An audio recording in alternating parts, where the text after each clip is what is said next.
eh Teringat lagi ya kata-kata Koni Rahakundini Bakri mengenai soal pembagian waktu kekuasaan antara Prabowo dan Gibran. Prabowo 2 tahun, Gibran 3 tahun. Tapi kalau saya jadi Gibran, saya matiin. Luar biasa ya. Dan ini kaitannya sobat era sekalian, ada berita yang isinya begini. Rakyat doakan Prabowo sehat, jangan sampai diganti Gibran di tengah jalan ya. Karena akan menjadi rasa cemas, hidup berat, dunia gelap, fufu fafa makzulin aja. Jadi kemarin kita bertemu dengan pimpinan Dewan Perwakilan Daerah menyampaikan aspirasi ya. Tentu aspirasi konstitusional ya, agar Gibran Rakabuming Raka dimakzulkan karena terindikasi yang namanya fufu fafa. Tapi tentu DPD tidak punya right untuk melaunching pemakzulan karena right itu, hak itu ada di tangan DPR, kecuali kalau sudah sampai ke Majelis Permusyawaratan Rakyat di mana DPD adalah bagian dari MPR. Oke, coba kita bacakan berita ini ya. Inilah yang dikhawatiri rakyat Indonesia sekarang. Umur Prabowo tak panjang. Saat ini Prabowo sudah berumur 73 tahun. Umur yang tak muda lagi. Sudah masuk kategori lanjut usia lansia. Menyadari umur Prabowo tak muda lagi, penulis mendengar banyak masyarakat Indonesia mendoakan pada hari pelantikan Prabowo 20 Oktober 2024. Semoga Prabowo panjang umur, amanah dan sehat terus sampai tahun 2029. Doa seorang ibu muda kepada penulis. Ya, menulis siapa ini? Oke, kolom ini ya. Oke. Meski mati tidak mengenal syarat tua, mati tidak menunggu sakit, banyak yang mati muda, banyak pula yang mati mendadak, siangnya sehat, malamnya meninggal dunia. Umur manusia tidak ada yang tahu, semakin bertambah umur, semakin dekat kepada ajal, karena umur adalah rahasia ilahi yang tidak dapat kita ketahui. Manusia tidak mengetahui panjang pendek umurnya. Manusia juga tidak mengetahui sampai kapan ia akan hidup di dunia. Hanya Allah lah yang mengetahui. Jika ajalnya telah tiba, maka manusia akan mati walaupun ia berusaha mengundurkannya.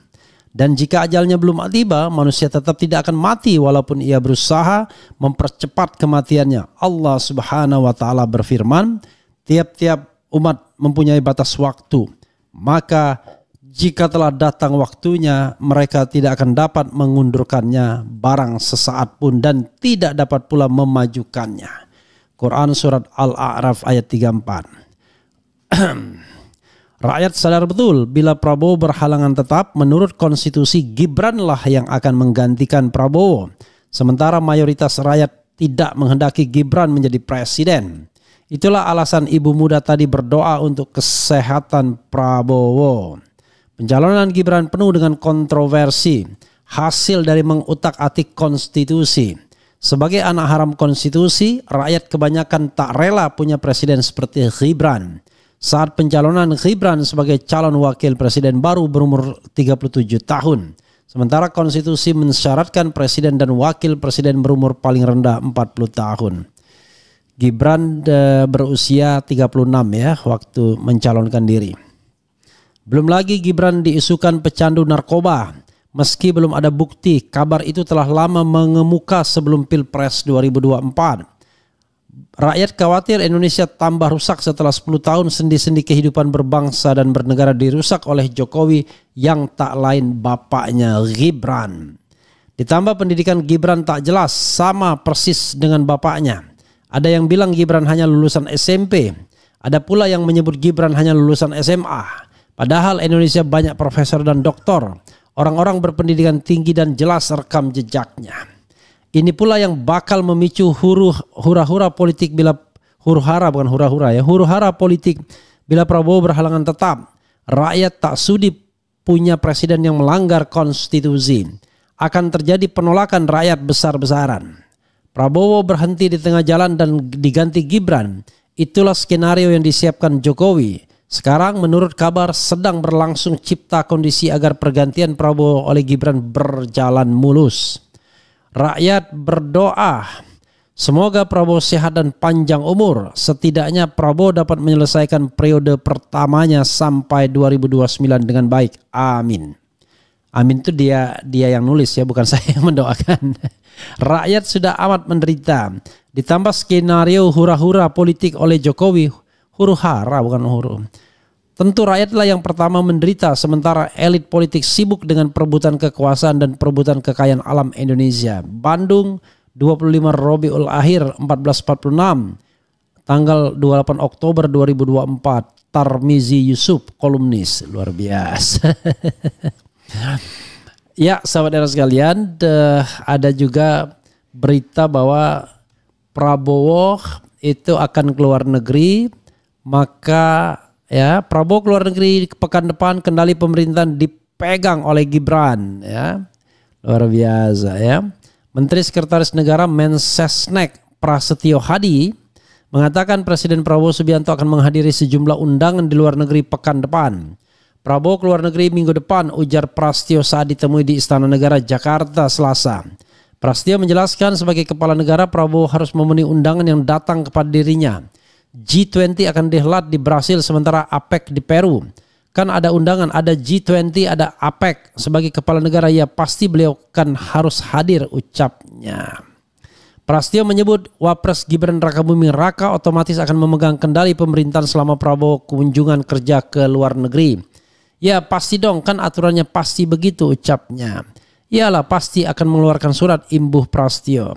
Adapun KTT Kerjasama Ekonomi Asia Pasifik atau Asia Pacific Economic Cooperation atau IPEC akan digelar pada 13-16 November 2024 di Peru. Sementara KTT G20 digelar pada 13 hingga 16 November 2024 di Brazil. Ya, luar biasa ya.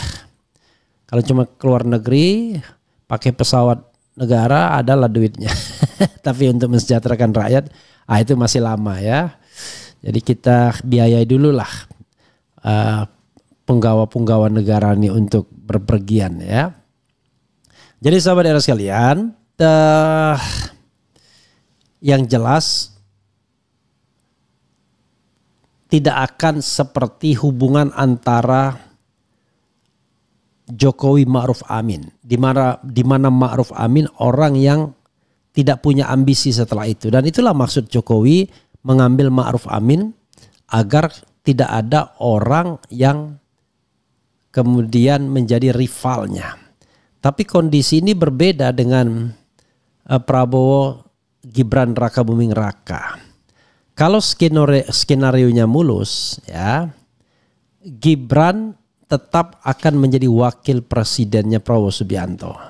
Dan Prabowo akan calon lagi di 2029. Tapi kalau ambisi kekuasaan tidak terlalu besar. Tapi kalau ambisi kekuasaan besar dan kekuatan ada, ya Gibran maju. Lawan Prabowo atau lawan siapapun itu soal lain. Karena kekuatan-kekuatan oligarkis dia itu masih dipelihara ya. Terutama kekuatan finansialnya. Luhut masih ada di istana. Saya tadi lihat salaman Luhut. Sama sekali dia tidak nunduk sedikit pun. Malah yang nunduk sedikit Prabowo, karena Prabowo berjalan kan tidak dengan dia agak sopan dan tiba-tiba salaman di depan Luhut, tapi seperti Prabowo salaman terhadap bosnya ya. Itu menunjukkan bahwa secara psikologi ya Luhut merasa dirinya bukan anak buah, mungkin ya secara psikologi ya. Mungkin dia merasa anak buah Prabowo, anak buah Jokowi bukan anak buah Prabowo. Sebaliknya dialah yang mengangkat Prabowo ya dari jurang kekalahan ke kemenangan. Tapi itu kan psikologi politik yang nggak perlu kita bahas ya, tidak relevan lagi membahasnya. Yang paling relevan adalah kemana negara ini mau dibawa oleh dua orang punggawa negara ini, Prabowo Subianto dan Gibran Rakabuming Raka. Kalau kita mau jujur, yang membawa Gibran ke tampuk pemerintahan wakil presiden itu ya Prabowo Subianto lah.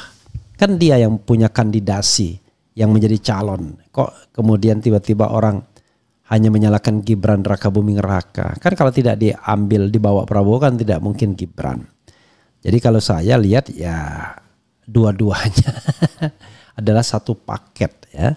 Tetapi doa kita sekarang adalah ya mudah-mudahan Prabowo bisa memperbaiki negara ini menjadi an enlightened leader, sementara Gibran kita harapkan segera dimakzulkan karena rasanya ya tidak punya kecakapan untuk memimpin bangsa sebesar ini.